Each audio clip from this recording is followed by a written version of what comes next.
Hello and welcome to this recording of the legal sector leadership team at Armstrong Watson, discussing the impact of COVID on law firms. I'm Andy Poole, legal sector partner at Armstrong Watson.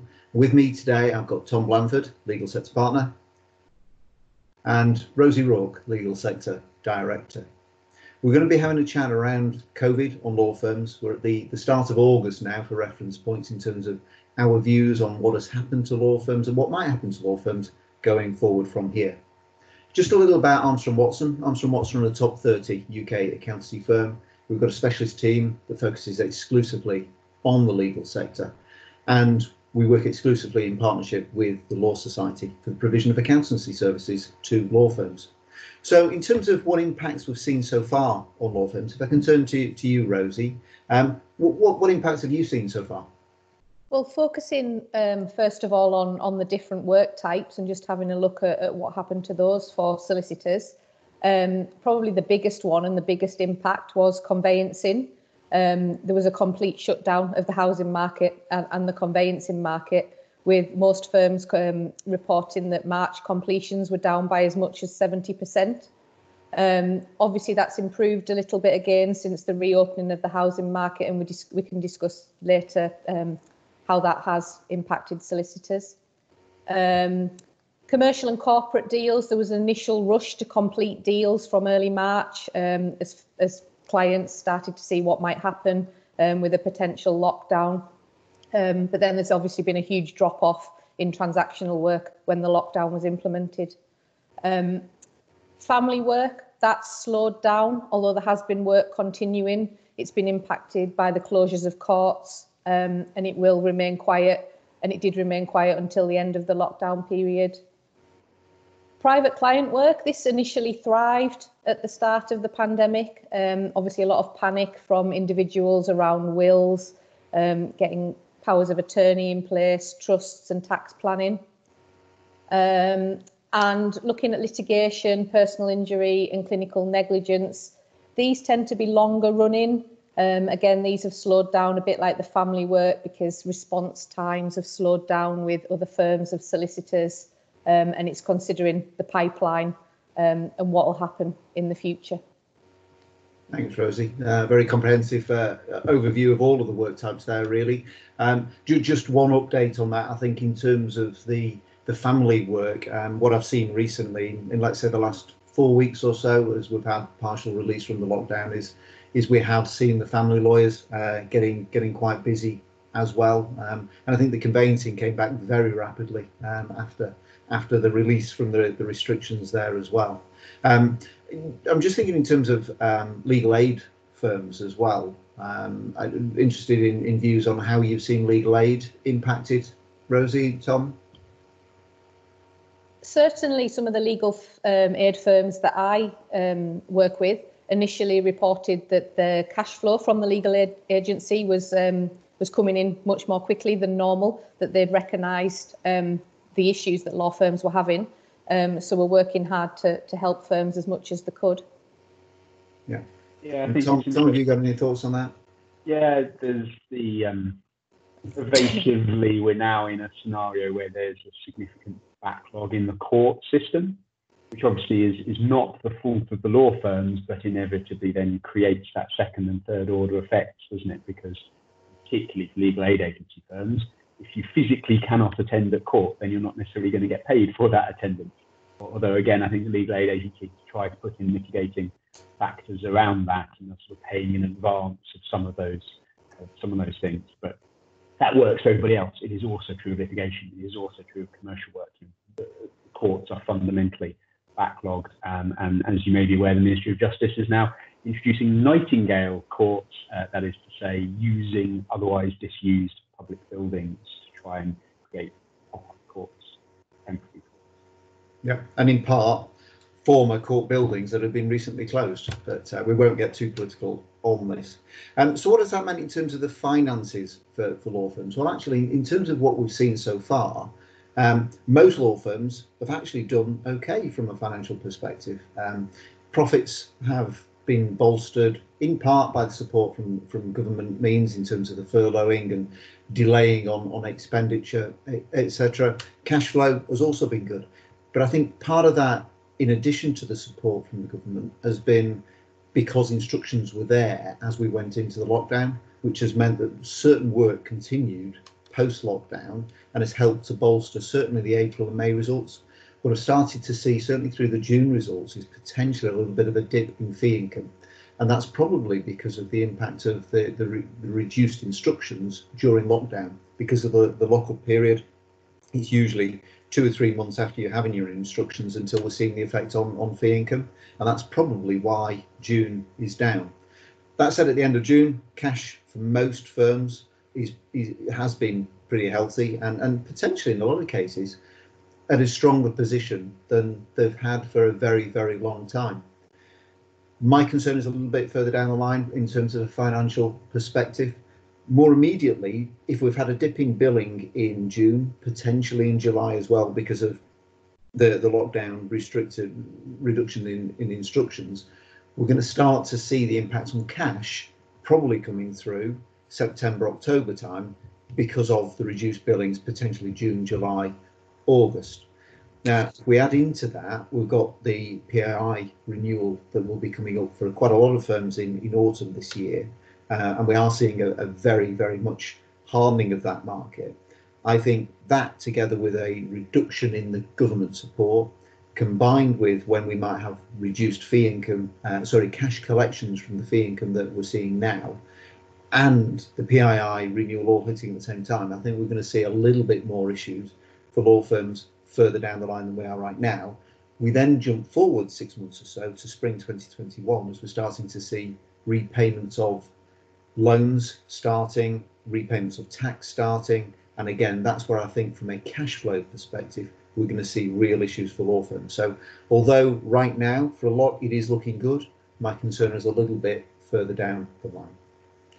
In terms of mergers and acquisitions activity within the legal sector, Tom, I'm interested in your views. You're involved with quite a lot of law firm mergers. Interested in terms of what you've seen so far during COVID. We've got a whole webinar on that topic, Andy, so I'd refer you to that to begin with. But to paraphrase that webinar, I think there was that initial moment where everything stopped, sort of back end of March, early April, and I think that was just pervasive to the whole economy in some respects, as everybody kind of paused for a few weeks to work out what they needed to do. But that moment notwithstanding, most of the mergers and acquisitions instructions that we had are now back on, probably 70-80% of those instructions. And we're members of the Association of Law Firm Merger Advisors, and the other members of that association report similar kind of transaction volumes. So an immediate pause followed by a kind of throughput back up to nearly normal levels. So kind of what's changed? Well, one is those instructions tend to be taking a little bit longer. They're just, the logistics of it is harder. How do you do due diligence? How do you do some of these things during a lockdown period? So those mergers are just taking a little bit longer to complete. But the other thing that's changed is that to the extent to which there is new instructions, first of all, there's less of them. But second of all, they're now slightly different. They're now about a kind of one subset of people who perceive a buyer's market, who perceive that they've got strong balance sheets, they've got plenty of cash, they've got an opportunity perhaps to go and acquire something that they wouldn't otherwise have thought of.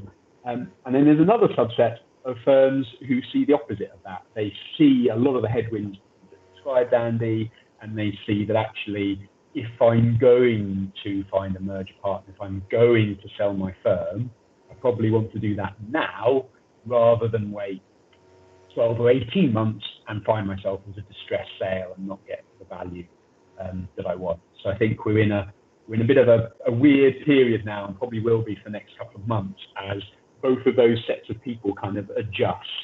And I suppose what that means is we probably will see some distressed sales. We probably will see a so-called buyer's market, but probably not for another 12-ish, 18 months-ish. So there's a window now where you kind of need to get in or get out before that happens, kind of place where you are, if that's the thought process you need to go. And that's been reflected with our latest legal M&A circular that went out last week, both with the entries in there. There's people looking to get out and people looking to acquire, and similarly the inquiries that have come in from that this week are in those two camps. Yeah, I think the interest is certainly still there, and you add in that to that, succession, and the fact that a lot of people are looking to retire potentially from law firms, looking to close, trying to avoid going into PII runoff. They are looking at potential transactions for that as well, and thinking actually potentially now is the right time before we get into potential further issues down the line, which might actually mean that either their firm is not as attractive for sale, or it could be that they're lost within a mass of others that are also trying to get out at the same time. So planning ahead, as ever, is very important. In terms of what firms are doing now and what they have been doing the last couple of months to be able to get through this, Rosie, what have you seen firms, what steps have you seen them taking so far? Well, I think at first, a bit like everyone, it was quite a shock, so it was very reactive. And although it was reactive, it was quite positive, almost hysteria. So it was all full speed ahead, trying to get the teams working at home, make sure the technology was in place and that actually they could still work for their clients.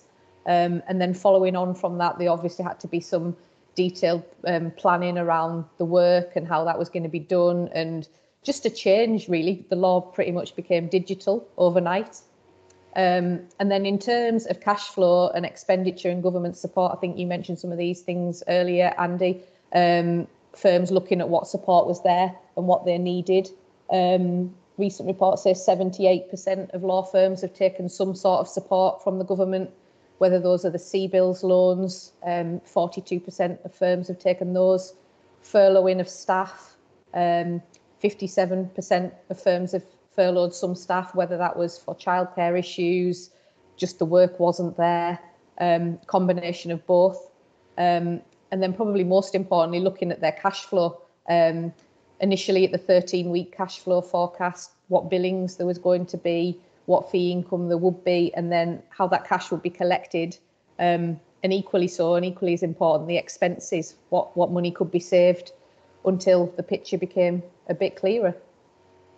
Yeah, I think you mentioned there about the 13-week cash flow forecast. I think for me that's quite an important tool for firms to be able to continue to manage, because I think as we go forward from here, it will be constant management, reevaluation, checking how we're going to deal with things, because nobody knows for sure exactly how we're going to come out of this and how long it will take, and whether we'll have any other dips as we go through. So I think use of a 13-week cash flow model will be pretty fundamental to a lot of law firms. If you want access to a model, if you go onto our website, actually, the legal sector pages of Armstrong Watson's website, you'll find the model on there, and anybody can use that and download that free of charge. In terms of what we're doing from here going forward, Tom, in terms of potential starting of staff returning to offices, what are you seeing? Yeah, obviously firms have to be mindful of the government's guidance, so that's the kind of pervasive answer. You've got to follow the government guidance, particularly obviously if you're in the area of the country which has a local lockdown. But kind of that notwithstanding, pervasively, most firms are now starting to work through getting their staff back into offices. And I think there's a category of staff that probably never left the office in some respects. So some lawyers obviously are key workers, particularly those working fine, and even those that weren't directly badged as key workers were making essential journeys to the office to collect the post, to do the scanning. There was a certain amount of tasks that had to be done from the office, even in the height of lockdown. But then another category that adds to that is there's a category of people that work better from the office. Now, it might be because they've got small kids at home and it's distracting, often in a trainee population, if they're living in a shared house with 6 other trainees and there just isn't space. So there's a whole category of people that actually work better at the office. So those sort of categories of people probably were always in the office, certainly are now. But the more wider population staff, it's obviously challenging, isn't it? There's quite a lot of management time spent working through How are we going to achieve social distancing? Are we going to space our desks? Can we create a one-way system in our rabbit warren of an office? Do we put shields up, protective screens up around our reception? There's an awful lot of steps to think through kind of how you achieve that. But where are firms now? I think they're all acknowledging that certain tasks are better done from the office. Certain groups of people would rather be in an office. But then you've got that third category of, fundamentally, I think you do need people back in to an office, because if you don't get them back into an office, you lose something. You lose something around the culture of the firm. You lose something around those little water cooler moments, as they're known. But that little 5-minute chat that you have in the kitchen whilst the kettle is brewing, which leads to something which you otherwise wouldn't have thought of, it's hugely hard to replicate without being in an office. So all firms are kind of acknowledging that problem. They're all working through how they achieve it. But what I haven't seen yet is anybody that's kind of actively handed back the keys to the landlord and said that we're just categorically not going to have some sort of real estate. With that said, there's a lot of people considering what that real estate might look like, downsizing, using shared working spaces, thinking about how they use their surface area differently, but not necessarily that they won't have it. Yeah, a lot of food for thought there for management of law firms. And again, as with everything else going through here, it is taking lots of time of management to be able to consider all of these factors. And some people that I've spoken to have actually concluded, it's more hassle than it's worth trying to get people back in.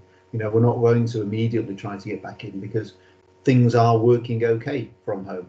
Whether that is the right longer term solution and approach, I would probably question, and we'll come back onto that a little bit further down the line as well. Again, moving forward about looking to the future now, and thinking about cash flow going forward.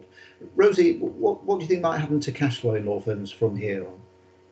Well, I think initially it's going to be very hard to predict because nobody really knows what's going to happen. Right now, obviously, cases seem to be growing again. We don't know what the reaction from the government will be, but we know that it will be a long road to recovery, and there will be lots of ups and downs.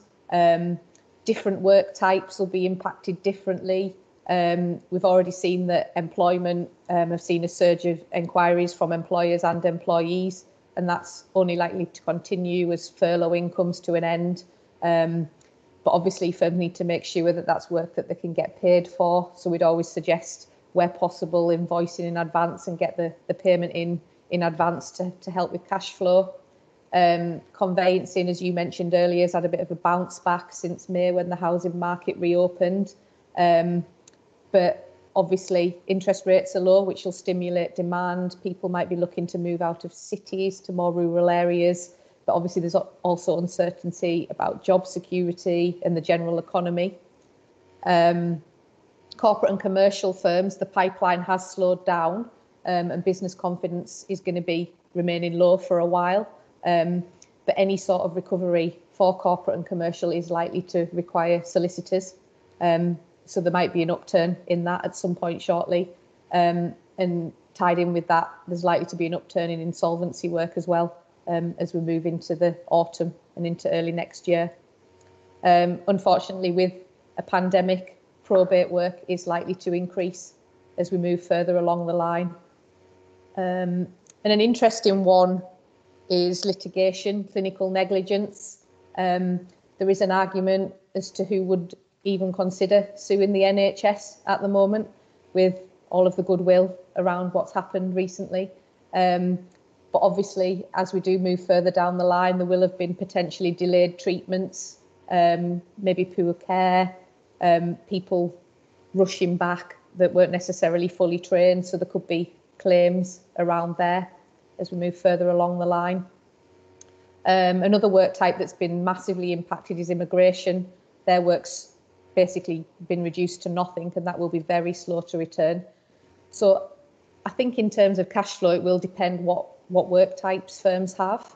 And I think as well, as you mentioned earlier, a lot of the firms have been propped up by the government support at the moment, and that hasn't really started to come to an end yet.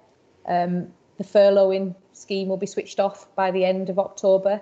And you mentioned again, Andy, that PI renewals in autumn, the market's hardened there, so costs will be higher. Deferred tax payments, January 2021, deferred VAT payments, having to start repaying the loans that people have taken out. So I think the key is to monitor that cash flow and make sure that you've got that planned in the future. Yeah, I think so. I think that forward planning and the cash flow and the impacts, and that will impact on your management decisions now. It will impact on your recruitment. It will impact on your staffing needs, and constant evaluation of the market as a whole, the demands as a whole, the staff utilisation as a whole, how effective we are, how efficient we are in terms of processing the work that we have. And I think as we do go forward, unfortunately, I think there will be some redundancies within law firms. And I think that has been brought about in part because we've found people working from home, we've found people on furlough, and we've found that actually in a lot of cases we can be more efficient than we were, and we've managed to get through more work with fewer people. And so if that is the case, potentially there was a streamlining that was needed in any event within law firms, and therefore I think we will find that we will have some redundancies as we go forward. And generally speaking, the earlier you can make those decisions, the better for the business as a whole, and to protect all of the jobs within the business. And it's a very difficult topic, and it's very difficult decisions to make, but I do think that law firm leaders should be actively reviewing what their need is and what their resource requirements are as we go forward. And that may well change over time, work type by work type, as you said, Rosie. And I think for me, particularly for mixed practices, you may well find some areas will have their boost as other areas have their dip, and then vice versa. So we may well find that there are a number of businesses unfortunately become insolvent, so the insolvency work goes up, and at that point in time there's less confidence in the market, so potentially the corporate teams have a dip. But once we've gone through an insolvency process, and then potentially there are transactions coming out in the back end, it might flip.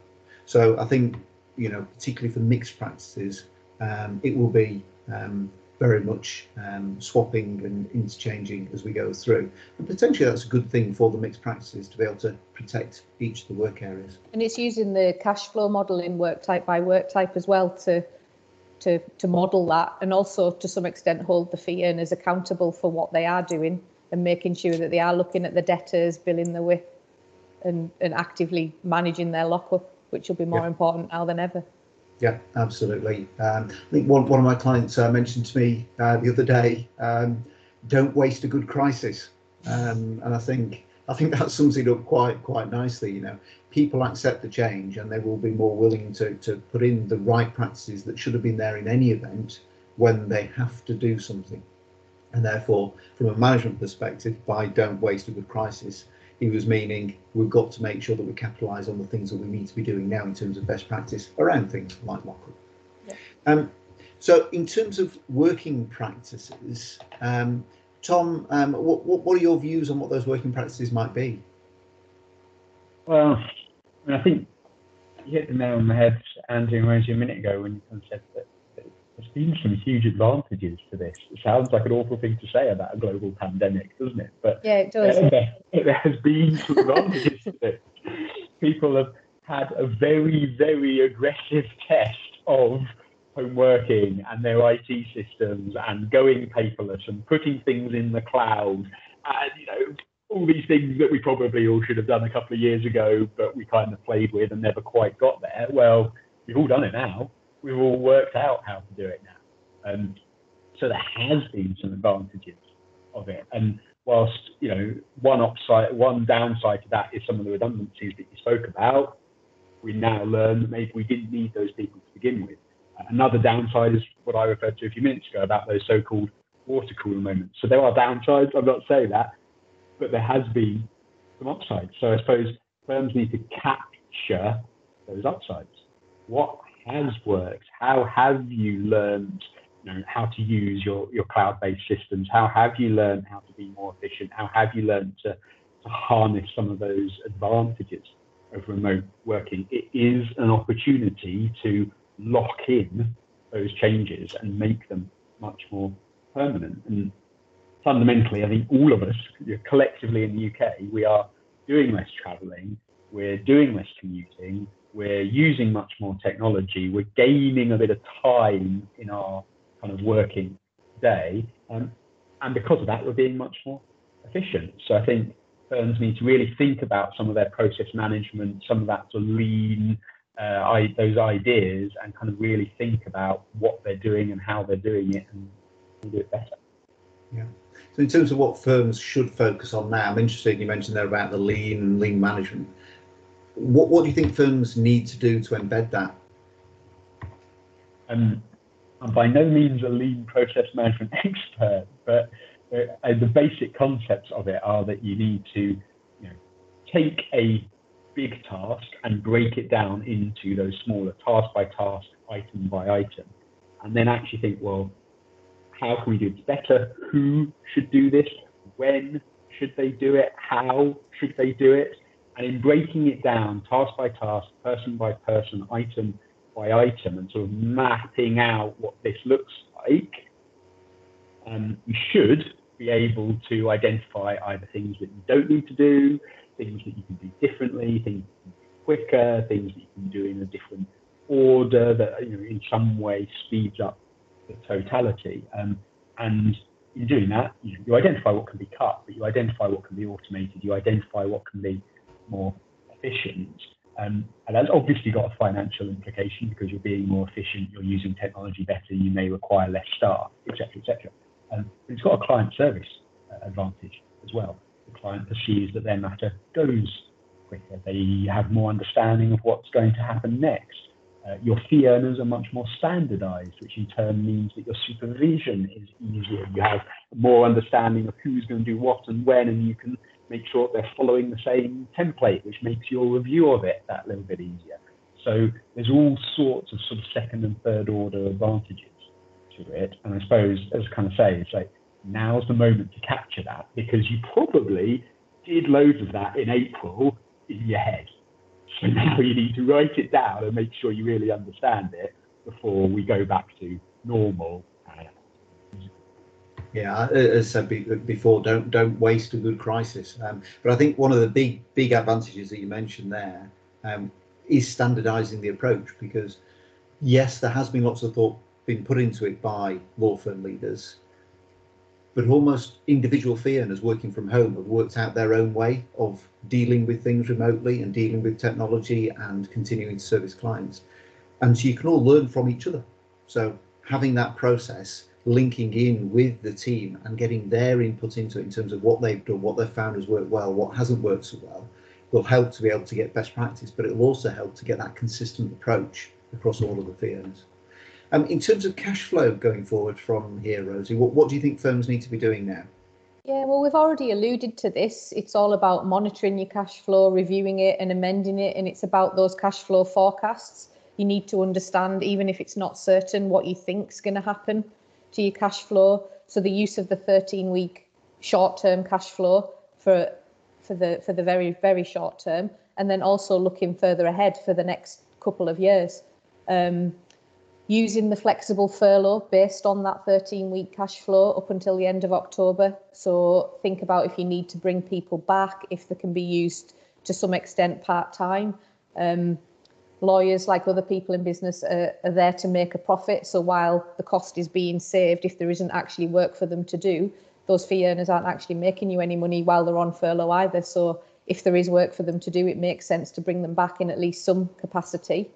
And using that cash flow, as we mentioned earlier, to manage those fee earners, get the fee earners on board in terms of accountability for what fee income they're going to be able to bill that month, when the likely cash collection is going to be, when they can bill that work, and also them having conversations with their clients about payment up front or payment terms, just to make sure that that cash flow is collected and that people aren't being busy doing work that they're not going to be rewarded and paid for at the end of the day.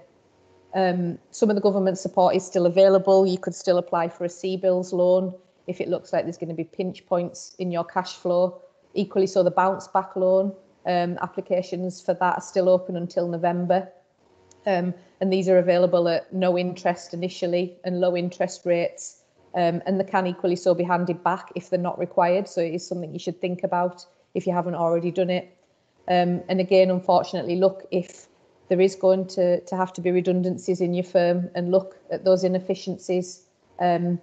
And if you have managed with reduced support and reduced fee earners, then you need to be looking at that now to start those conversations, unfortunately. Yeah, say not difficult to, not easy subjects to look at, and quite difficult for us to talk about, really, because obviously thinking about the individual's concern. But I do think that is something that, as I said earlier, we do need to look at, unfortunately. Taking all that into account and doing a little bit of crystal ball gazing, looking to the future. Tom, what do you think the future legal services market might look like? Anybody's guess? No. Well, the usual answer that a lot of people give that question is the embedding of technology and going into the cloud and using things digital. I suppose I would say that we've crossed that Rubicon. We did it all very aggressively in a 2-week period in early April. But as long as we capture that and maintain that, I think that use of technology will now become pervasive and the norm. So I think further than that, I think firms are going to have to think very carefully about what are they famous for? What is their niche, and how does that work? Because instructions are probably going to be a little bit harder to come by. You're probably not going to go to a networking event anytime soon and bump into a new client. So how do you attract a new client? What is it that you're particularly good at, and what is that niche that you can kind of sell yourself on? And kind of, just so I'm totally clear, that doesn't have to be a really, really complicated sort of really discrete bit of the law. It could be, but it doesn't have to be that. I think you just need to focus on actually, what does a client of mine look like? Where is the areas that I can add more value? Because you could be a kind of normal, in inverted commas, high street firm, but your high street in your particular town is going to look different to a high street in a different town. So you can think about, what type of client do I know my way around? What type of client can I work with? And that can be a niche. It doesn't have to be complicated law. And then with that said, I do think we might start to see this famous consolidation that people often talk about. It has to happen eventually. I'll throw it in one last time. There's 10,500 law firms in England and Wales. There's another couple of thousand in Scotland. That's 12-something thousand firms in Great Britain. There isn't the same number of IFAs. There isn't the same number of accountancy firms. There isn't the same number of architects firms. So as professional practices writ large, there's probably more law firms than there is anything else, and we will see some of that consolidation in the market. So if you're on that proverbial high street that I just talked about, and there's 1 or 2 accountancy firms, but there's 4 or 5 law firms, you're fundamentally still chasing the same number of clients. You're still talking to the same number of high net worth individuals, the same number of SME corporates, and that isn't ultimately sustainable. So you do need to think about, well, am I going to consolidate with the firm down the road? Are they going to come after me? Are they, frankly, and I know it's not going to say, are they going to go under, which just increases my market share by osmosis? But it is going to happen, I think, at some stage. It's fundamentally more firms in the UK than it needs to be. And then I guess we've got a question mark about the proverbial death of the office. I kind of gave my view on that a minute ago. What do you think, Andy? Will it be the end of offices? Yeah, I think it's a difficult one to answer. I've got my view on that, which I'll come to very, very shortly if I can. I just want to add a little bit in terms of what the future might look like as well, in terms of the consolidation and the niche. And I totally agree in terms of making yourself different. And in a sector specialist ourselves, I would always, support going down a niche, going down a sector specialism, making yourself stand out, being able to do different things, being able to advise in a better way because of the knowledge that you've got by focusing on certain things. That will enable you to stand out. But I think when you link that in with the consolidation, and yes, I think there will be a lot of flux, I think there will be a lot of interactions, I think there will be consolidation, firms will potentially get bigger as a result of that. But I also think that there will be spin-offs from that. So if we have failing firms, or if we have firms that are merging with each other, they might not want to retain all of the work types or all of the people. And we may well find that smaller niche outfits come out of that, which actually might not reduce the number of law firms vastly. But the average size of a law firm, of those that are coming together, may well increase, which will then help with the technology, it will help with the economies of scale, etc. So I think there will be a lot of change there, but I think it will be a mix between that consolidation and the niche. In terms of will it be the end for offices, a lot of people have said it will be. A lot of people have said, as you said earlier, take advantage of what has happened, make sure you retain the efficiencies. A lot of people like working from home. They're making savings in terms of the daily commute. That's making their work-life balance a heck of a lot easier. It's making childcare and family time a lot better. So I think there is a big call for people wanting to work from home. From a business perspective, I probably lean more to the fact that the office is the hub, and I think it is the office that is where the culture is built of a firm. So if you're going back to the point you want to make yourselves different to others, well, one of those big differences to others, it's not just the work you do, it's the way you do the work, and it is the culture you have as an organisation. That will help you in terms of your interaction with clients, but it will help you to attract good people, and it will help you to have a clear identity. Now, if you've not got that central hub, if you've not got the office where you can share the experiences and embed the culture, then I think you're going to make it very difficult to actually have an identifiable culture.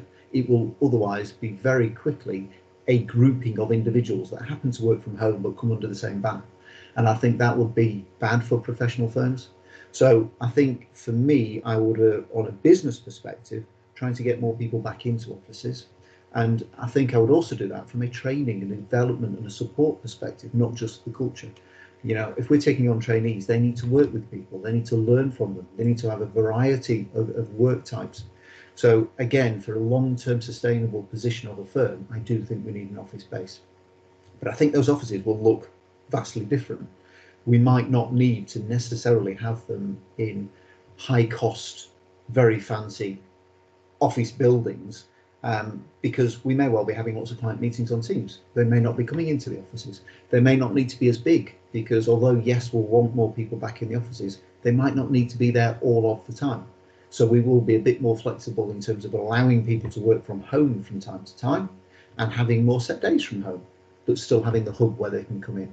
And I think that might then mean that we reduce the footprint and the size of the offices. We make savings in terms of space. We maybe have hot desking. We have much more open plan, even though we've been on that journey for some time. So for me, I don't think that the office is dead. I don't think it is the end of offices. The office is the life and soul of the firm. And in my view, that will always be needed. I think we're coming towards the end of our discussion now, and I'm grateful for those of you that are watching this recording. Thank you, Tom, for your contributions. Thank you, Rosie, for your contributions as we've gone through. As I say, thank you for watching. If you want any more information on any of the topics that we've discussed, there's a huge amount of information on COVID support, but also legal sector specific support on our website. So if you want to go to armstrongwatson.co.uk/legal sector, you'll find lots of information, including, for example, the video just on legal sector mergers and acquisitions that Tom referred to earlier, the 13-week cash flow template that Rosie and I referred to as well. If there is anything that we can do to help with you, even if it is just as a sounding board or to have a sense check on something, we're always happy to have a conversation with anybody. So if you want that support, reach out. If you'd like any support from an auditing perspective, from an accounting perspective, strategic consulting perspective in the legal sector, then again, get in touch with us and we'll be very happy to explore how we might be able to help you. Thank you very much for watching and goodbye.